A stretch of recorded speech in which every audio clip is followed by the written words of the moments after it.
Hello guys, this is Harish Verma and ये मेरा पहला वीडियो है। काफ़ी दिनों से सोच रहा था कि कुछ बनाऊं, लेकिन समझ नहीं आ रहा था कि क्या बनाऊं, क्योंकि कैसे ये साल शुरू हुआ और आज देखते देखते सिर्फ इस साल के हमारे पास 4 महीने बचे हैं। देखा जाए तो आज के इस दौर में परीक्षाओं का बहुत ज़्यादा महत्व हो गया है, क्योंकि हर एक विद्यार्थी अपनी दुगनी क्षमता से मेहनत कर रहा है, लेकिन सफल कुछ प्रतिशत ही हो पा रहे हैं। लेकिन सफलता की तो सब बात करते हैं, लेकिन हमें बात उनकी भी करनी चाहिए जो कुछ नंबरों से या कुछ पॉइंट के अंकों से रह जाते हैं, क्योंकि उनके बारे में कोई बात नहीं करता। उन्हें समाज में वो वैल्यू नहीं मिल पाती जो एक सफल इंसान को मिलती है। मेहनत दोनों ने समान की होती है, लेकिन उन परीक्षाओं के वो 2.5 से 3 घंटे का समय होता है, वो उनके भविष्य के आने वाले पूरे समय को डिसीजन या निर्धारित करता है कि उनका आने वाला कल क्या रहेगा और उन्हें भविष्य में लोग किस तरह जानेंगे या पहचानेंगे।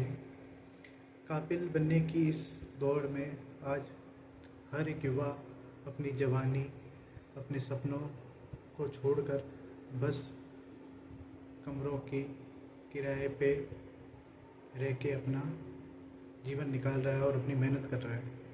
उसे बस अपनी सफलता को पाना है, उससे ज़्यादा उसका कोई सपना नहीं है। हर एक युवा आज के वर्तमान दौर में बस एक सरकारी नौकरी का सपना देखता है और उसी में अपने पूरी जी जान से मेहनत करने में लग जाता है। कुछ लोग काबिल बन जाते हैं, सफलता को पा लेते हैं, लेकिन कुछ लोग इस दौर में अपना सब कुछ खो के भी कुछ नहीं पा पाते। मेहनत सब कर रहे हैं, लेकिन हमें उस मेहनत में अपनी दक्षता 100% देनी होगी, तब हम जाके काबिल बन पाएंगे। क्योंकि मेहनत करना सब चाह रहे हैं, लेकिन बहुत कम लोग हैं जो वास्तविकता में देखा जाए तो मेहनत करते हैं। वो क्षमताएं रखते हैं, लेकिन कि कुछ लोग अपनी मेहनत में निरंतरता नहीं ला पाते हैं। वो आज तो शुरू करते हैं तैयारी, लेकिन वो चीज़ को 5-10 दिन तक जारी रख पाते हैं। उसके बाद हो सकता है दोस्तों का, उनका फ्रेंड सर्कल या फैमिली इशू या कुछ भी किसी भी तरह की समस्या आने पर वो पर्याय से थोड़ी सी दूरी बना लेते हैं, जिससे उनका पूरा जो तैयारी का शेड्यूल था वो बिगड़ जाता है और फिर वो चीज़ को वापस वहाँ तक पहुँचने में काफ़ी वक्त लग जाता है, जब तक वो एग्ज़ाम या वो परीक्षा नज़दीक आ चुकी होती है। और फिर वो युवा फिर वो उसी हताशा में वापस आ जाते हैं और उन्हें भी लगता है कि शायद इस बार नहीं हो पाएगा, शायद अगला अटैम्प्ट देंगे।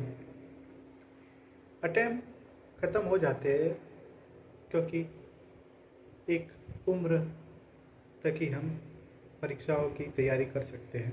उसके बाद हमें खुद के अंदर से भी महसूस होता है कि नहीं, अब कुछ करना पड़ता है, खुद के लिए कमाना पड़ता है, परिवार का ध्यान रखना पड़ता है, जिम्मेदारियों के साथ भी आगे बढ़ना पड़ता है। परीक्षा, सरकारी नौकरी एक जरिया होता है जो हमारे जीवन को आसान या सरल बना लेता है, क्योंकि उस दौर में सफलता पाना कितना मुश्किल हो गया है। क्योंकि युवा अपनी मेहनत करता है, अपने सालों की मेहनत को जब अपना 100% देता है अपनी मेहनत और अपनी पढ़ाई में, लेकिन अंत में जाके जब भर्ती में कुछ घोटाला हो जाता है या भर्ती में पर्चा लीक हो जाता है या किसी भी तरह की कुछ भी असुविधा होती है, तो फिर विद्यार्थी का पूरा मानसिक स्थिति शून्य हो जाती है और फिर वो आगे सोचने में असमर्थ हो जाता है कि अब क्या करें। क्योंकि व्यक्ति का मानसिक संतुलन ही उसके पूरे भविष्य का निर्धारण करता है कि आगे वह व्यक्ति अब किस तरह से जी पाएगा।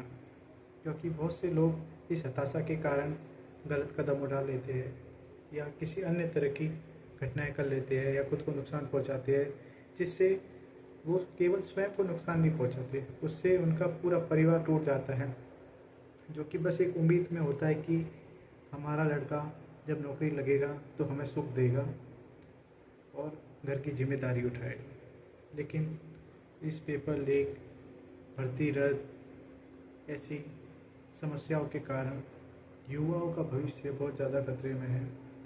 सरकार को इस बारे में चिंतन करना चाहिए कि क्यों बार बार इतने प्रयासों के बावजूद, इतने सख्त कानूनों के बावजूद भी ये चीज़ें नहीं रुक पा रही है।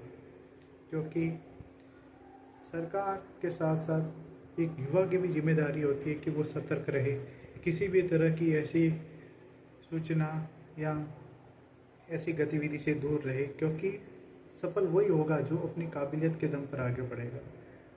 यदि किसी भी तरह के पेपर लीक या पेपर खरीद कर कोई युवा अगर इस क्षेत्र या इस नौकरी में कि चला भी जाएगा तो उसका भविष्य हमेशा अंधकार में रहेगा, क्योंकि वो कब किस प्रकार से वापस पकड़ा जाए इसकी कोई फिक्स बात नहीं रहेगी, क्योंकि सच एक दिन सामने आता है।